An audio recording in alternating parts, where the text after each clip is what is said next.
Hi, welcome to my channel. My name is Brianna. I am a licensed early childhood educator and I have an in-home preschool nest. I make these videos to inspire and educate parents, fellow teachers, homeschool families, really anyone interested in early childhood education. This week we took a nature walk outside when it was a beautiful day, and I gave each child a Ziploc bag with their name, and they collected items like leaves, pine cones, sticks, anything that could really fit in their bag as long as we weren't ripping things off of plants or ripping grass out or going into people's lawns. They had a blast, and we came back and did a lesson with the materials that we had gathered. So what you're about to see is the lesson we did after the walk. I hope you enjoy it. So when we got back from our walk, we emptied our bags, each onto their own tray, and we felt and touched and talked about what we had gathered versus what our friends had gathered.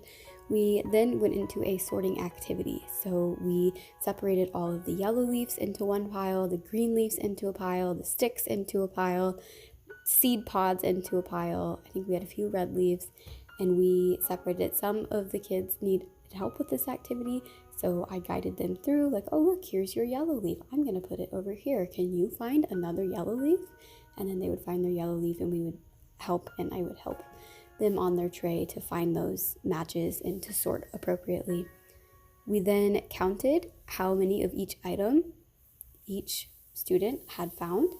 So you'll see in the video that we say, okay, we need our yellow leaves, and then I'll take the student's yellow leaves, put them on my tray, and we will practice counting, one-to-one correspondence. I would set them all out in a line and point and have the students count with me. So it became another part of our math lesson was not only sorting, but also counting.